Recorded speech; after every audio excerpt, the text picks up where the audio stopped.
Since it was announced, Pokemon Go has had a lot of hype behind it, and now it's finally here for mobile devices.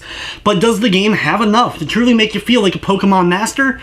Or did this game end up blacking out before the battle even began?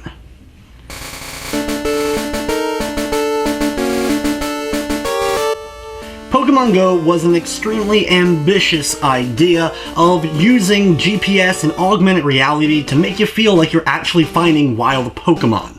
Now granted, the game is still very early in its lifespan, so a lot of my impressions may change as the game actually evolves as time goes on. In the game, you start off by creating your Pokemon trainer, getting to name them, choose from a small, and I mean extremely small set of hair colors, clothing outfits, as well as color schemes for shoes and backpacks. You then get to name your Pokemon trainer before you're dropped into the world with a basic set of Pokemon supplies, some Pokeballs, and then you're pretty much just left to figure out what you need to do and find some Pokemon. The game uses the GPS on your phone to locate where you are and thus bring Pokemon to you or have Pokemon in the wild. You'll get little notifications and see like the grass stirring in various areas to know that a Pokemon may be located over there, and you can actually travel walking over there or driving over there, whatever you prefer, and be able to hopefully catch that Pokemon. It'll then appear, you'll be able to go into a small little battle sequence where it'll say Wild Pidgey or Rattata appears, and then you have to throw Pokeballs at it by swiping at your phone. Now this is all well and good, though the augmented reality, which I think is a really cool idea, actually makes it, for me at least, harder to catch Pokemon. You have to actually move your phone around to make sure that the Pokemon is kind of centered on your screen and then be able to launch your Pokeballs at it in order to make contact to capture it. If you're having any trouble with it, or for some reason the augmented reality doesn't quite work on your phone, like I had a few issues here and there with it, so for the most part, I turned the augmented reality off, and instead you get like a grassy plain for you to catch your Pokemon.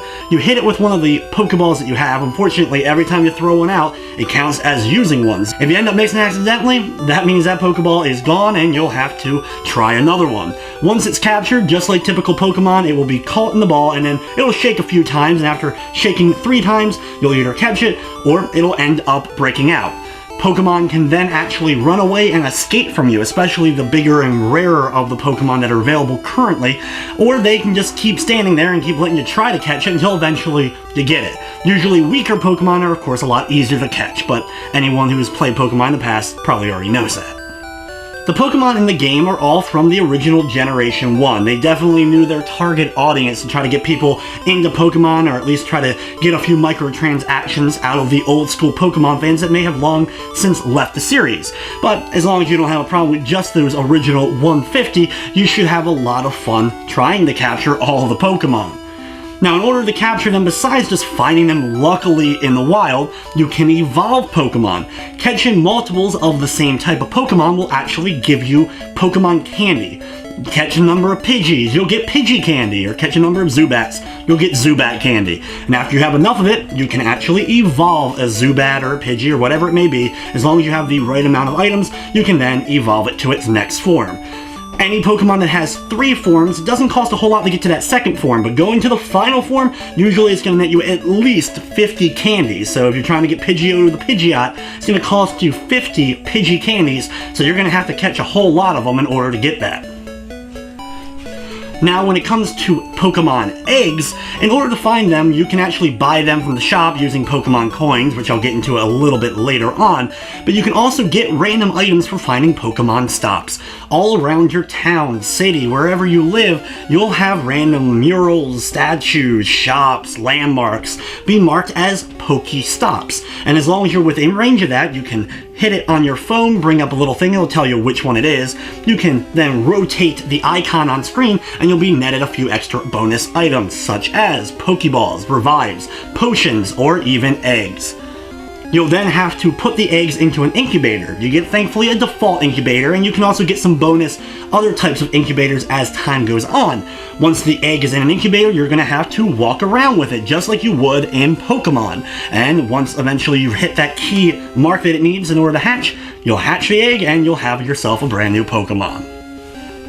The real question then comes, what do you want to do with your Pokemon? You can actually power them up and level them up by using the Poke Candies on them instead of just doing the evolve. So the Pokemon Candies have multiple uses. After reaching level 5, you'll be able to tackle a Pokemon gym and actually battle other Pokemon. The way it works is once you hit level 5, you can go to your first gym and you get to choose which gym team or team that you want to join. Just like a Team Rocket or Team Aqua or Team Magma. They are basically a red, a yellow, and a blue team. When you join a team, you're then going to be looking for the different gyms. Every gym has a different color. If for some reason the gym color is white, that means actually no one owns it. Just going there, you can actually give it a Pokemon and that Pokemon will defend that gym in your team's honor. If you're going to an opponent's gym, you can battle them and oust their Pokemon and take it over. You can then, in the same turn, go to your own gyms and actually battle the other members of your own team, and it will actually beef up your team's gym, giving it bigger prestige, as well as being able to add more Pokemon to the gym that will then be used to defend it. Once you defeat a gym and take it over, you can actually give it Pokemon that you use to battle, and that Pokemon will stay at that gym and defend it until it's defeated. Once it's defeated, it will then rejoin your team, and then you can continue leveling it up or evolve it or whatever you would like to do with it. The aspect of the gym at least adds a really cool battle feature. Once you're actually able to get into a battle though, it's a little bit awkward at first as you're trying to figure out what exactly is going on. You'll basically tap on your opponent in order to attack it. You can hold your finger down on your Pokemon in order to do a special move like Vice Grip with Pinsir. You can also dodge and move out of the way with your Pokemon in order to try to dodge your enemy's attacks. Unfortunately, with the gyms itself, I ran into even more problems and freezing and glitching than I did during even the normal gameplay. A lot of times I would get the Pokemon I'm battling down to very low health, and the game would just up and freeze. You have a time limit on the battles as well, but once the time ran out, nothing ended up happening. The game would just lock up, and I would end up having to close the app or even restart my phone in order to actually try to battle again.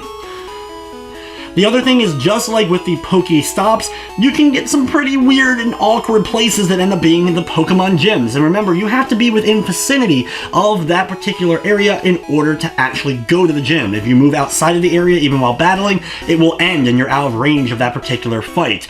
Locally, we ended up finding a strip club that was not too far from me that ended up actually being a Pokemon gym.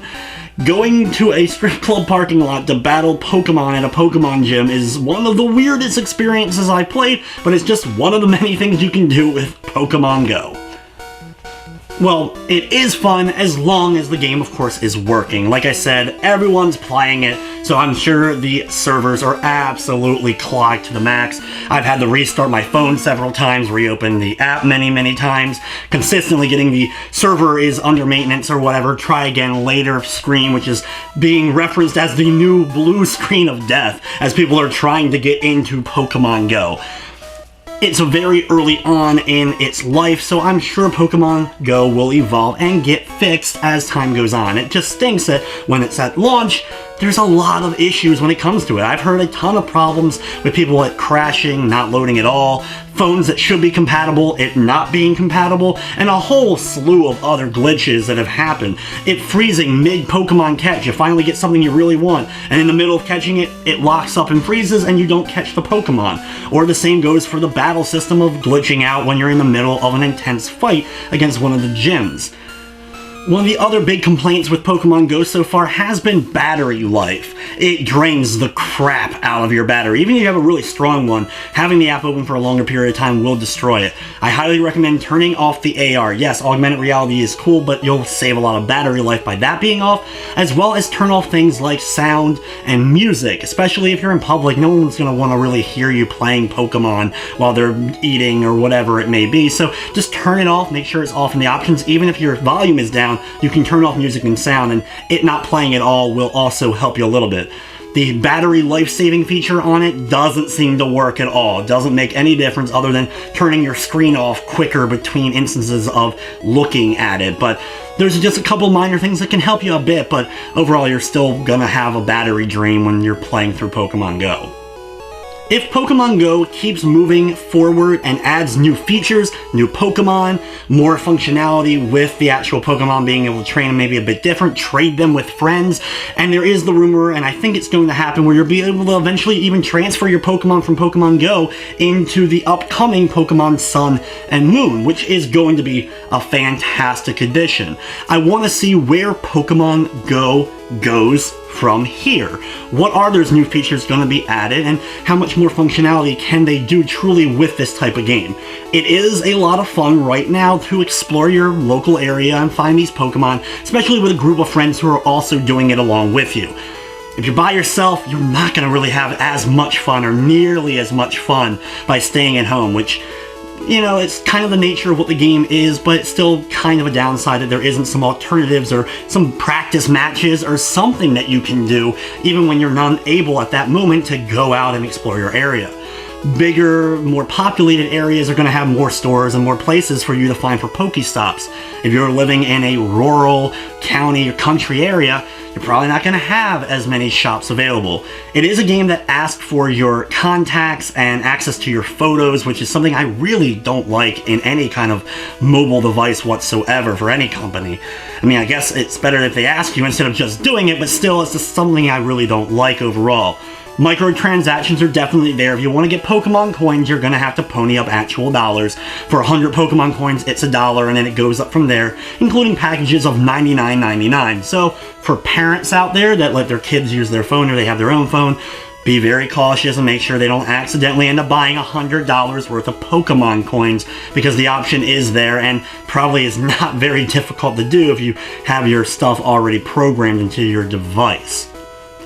In the end, though, I'm going to be giving Pokemon Go, as it stands now, a 2 out of 5. It is very buggy, it crashes a lot, and some of the key features that it needs to work don't end up working, and constantly was lagging and stuttering even on well-made or newer phones and tablet devices.